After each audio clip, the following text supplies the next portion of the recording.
आप सभी को बसंत पंचमी या कहें कि सरस्वती पूजा की अनंत शुभकामनाएं। आज हम आपको बताने वाले हैं कि साल 2026 में बसंत पंचमी यानी कि सरस्वती पूजा कब मनाई जाएगी। 23 या 24 जनवरी पूजन कैसे करें, व्रत कब से कब तक रखें, पारण कब करें, इस दिन माता सरस्वती की आराधना कैसे करें, और सबसे महत्वपूर्ण बात, क्या केवल बच्चे या विद्यार्थी ही सरस्वती माता का पूजन कर सकते हैं या परिवार के सभी सदस्यों को पूजन करना चाहिए।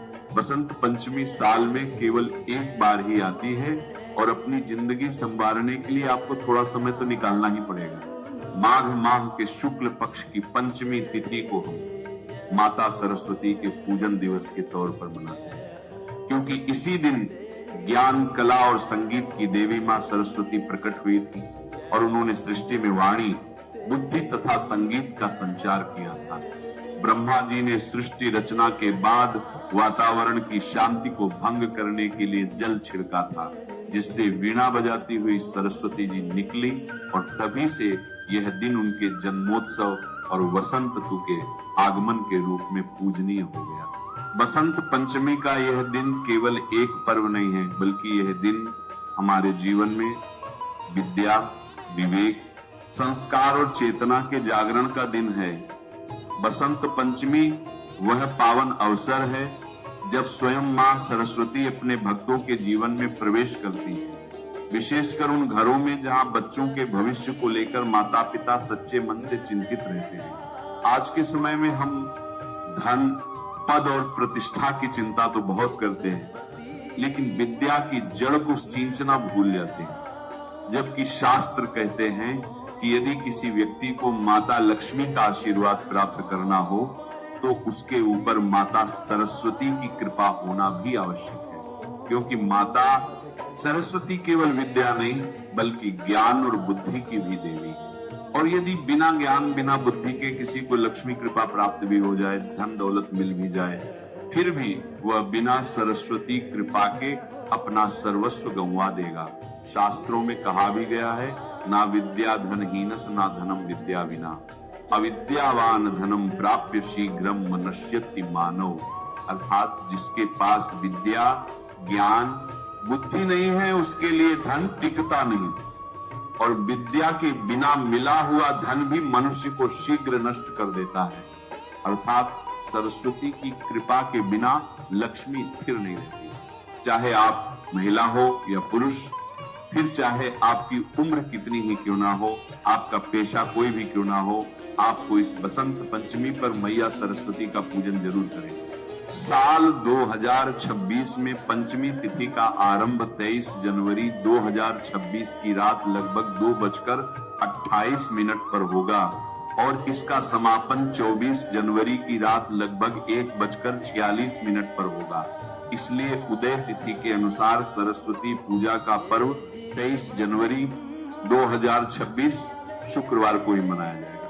सरस्वती पूजा के लिए 23 जनवरी 2026 को प्रातः काल से ही शुभ योग बन रहे हैं। सूर्योदय के बाद का समय विशेष रूप से फलदायी माना गया है और सुबह लगभग 7 बजे के बाद से दोपहर के मध्य तक पूजा, वंदना, अक्षरारंभ और विद्यारंभ जैसे कार्य किए जा सकते हैं। हालांकि यह दिन अबूझ मुहूर्त कहलाता है, अर्थात इस दिन किसी भी शुभ कार्य के लिए पंचांग देखने की आवश्यकता नहीं होती, क्योंकि स्वयं काल भी इस दिन शुभ हो जाता है। ये समझना आवश्यक है कि बसंत पंचमी केवल बच्चों का ही नहीं बल्कि हर आयु के व्यक्ति का पर्व है, क्योंकि विद्या और बुद्धि की साधना जीवन भर चलती है।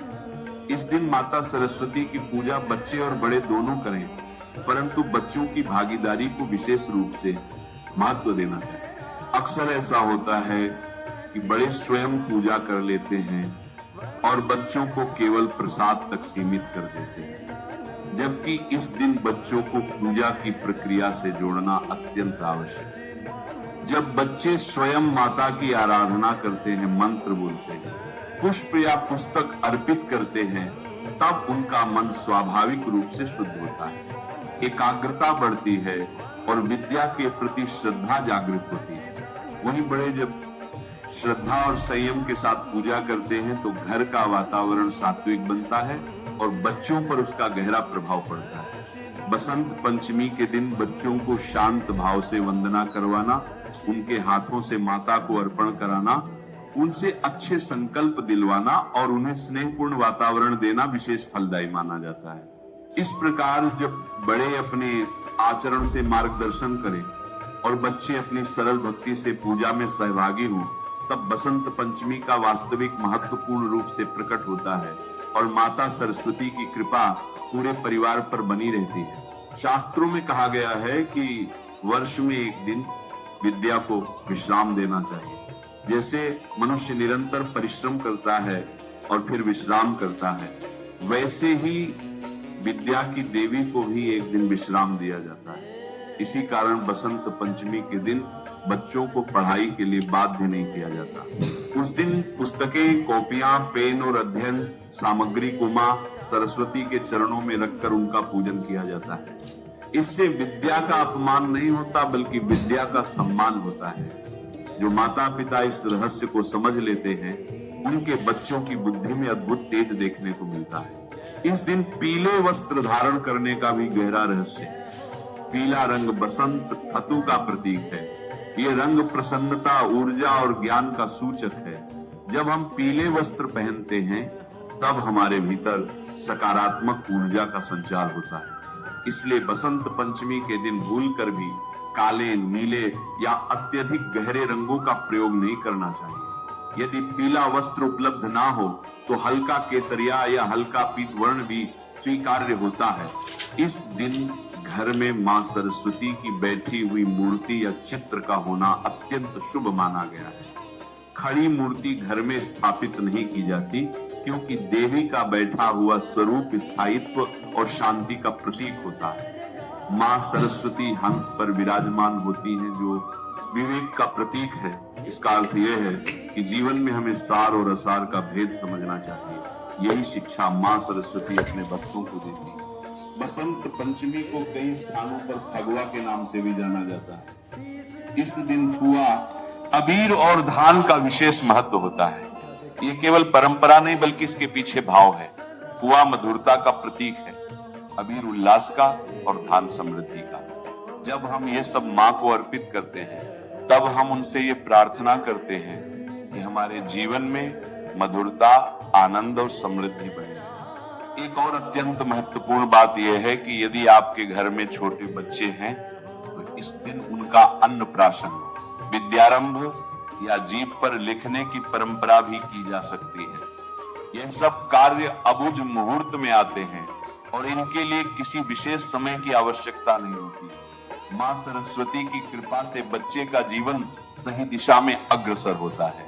यदि किसी बच्चे की परीक्षा चल रही हो और पढ़ाई आवश्यक हो तो मां से क्षमा याचना करके पुस्तक उठाई जा सकती है। लेकिन सामान्य स्थिति में इस दिन पढ़ाई से विराम देना ही श्रेष्ठ माना गया है। ये नियम भय से नहीं, श्रद्धा से निभाया जाता है। जहां श्रद्धा होती है वहां फल अवश्य मिलता है। चलिए अब हम जानते हैं बसंत पंचमी की शास्त्र प्रमाणित पूजा विधि। ध्यान रखना भक्तों, पूजा का फल सामग्री से नहीं, भाव से मिलता है। अगर भाव शुद्ध है, मन निर्मल है और श्रद्धा सच्ची है तो थोड़ी सी सामग्री में भी मां सरस्वती अत्यंत प्रसन्न हो जाती है।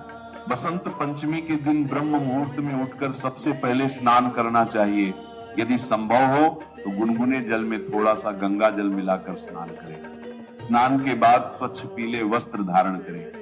ये आवश्यक नहीं कि वस्त्र नए हो, लेकिन स्वच्छ और श्रद्धा से पहने हुए हो। इसके बाद घर के पूजा स्थान को अच्छी तरह साफ करें। जहां मां सरस्वती को विराजमान करना है वहां पीला कपड़ा बिछाएं, क्योंकि पीला रंग स्वयं बसंत और विद्या का प्रतीक है। अब मां सरस्वती की बैठी हुई मूर्ति या चित्र को श्रद्धा से स्थापित करें। मूर्ति या चित्र के सामने दीपक जलाएं। दीपक अंधकार से प्रकाश की ओर ले जाने का प्रतीक है, ठीक वैसे ही जैसे विद्या अज्ञान से ज्ञान की ओर ले जाती है। दीपक जलाते समय मन में ये भावना रखें कि माँ हमारे जीवन के ज्ञान का अंधकार दूर करे। इसके बाद सबसे पहले श्री गणेश जी का स्मरण करें, क्योंकि बिना गणेश पूजन की कोई भी पूजा पूर्ण नहीं मानी जाती। मन ही मन गण गणपते नमः का स्मरण करें और प्रार्थना करें कि यह पूजा निर्विघ्न संपन्न हो। फिर मां सरस्वती का ध्यान करें। आंखें बंद करके कल्पना करें कि श्वेत वस्त्र धारण किए, वीणा धारण किए, हंस पर विराजमान मां सरस्वती आपके सामने बैठी हैं और करुणा से आपकी ओर देख रही हैं। अब मां को पीले पुष्प अर्पित करें। इसके बाद चंदन का तिलक लगाएं, अक्षत अर्पित करें और धूप अगरबत्ती दिखाएं। धूप का धुआं वातावरण को शुद्ध करता है और मन को स्थिर करता है। इस समय घर में किसी प्रकार का शोर नहीं होना चाहिए। विशेष रूप से बच्चों को शांत भाव से पूजा में सम्मिलित करें।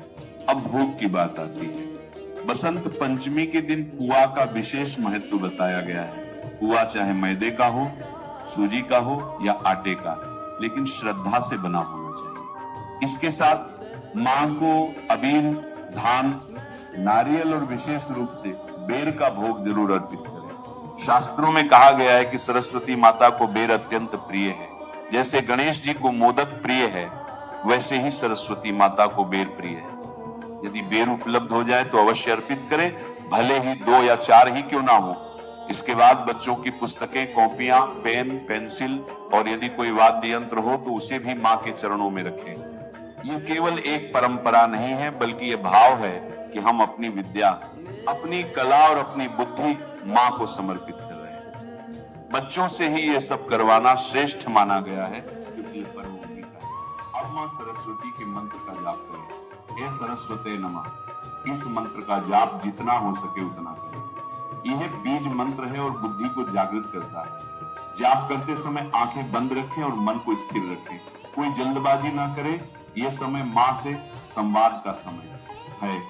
इसके बाद सरस्वती वंदना या कोई भी स्तुति श्रद्धा से करें। स्वर मधुर हो या ना हो, इससे फर्क नहीं, भाव शुद्ध हो। मां सरस्वती भाव की देवी हैं। जब आप हाथ जोड़कर उनसे अपने बच्चों के उज्जवल भविष्य की प्रार्थना करते हैं तो वह प्रार्थना कभी व्यर्थ नहीं जाती। पूजा के बाद मां की आरती करें। आरती के समय सभी घर वाले एकत्र हों। बच्चों को आगे रखें। आरती के बाद प्रसाद वितरित करें। ध्यान रखें कि प्रसाद सबसे पहले बच्चों को ही मिले, क्योंकि यही इस पर्व का वास्तविक उद्देश्य है।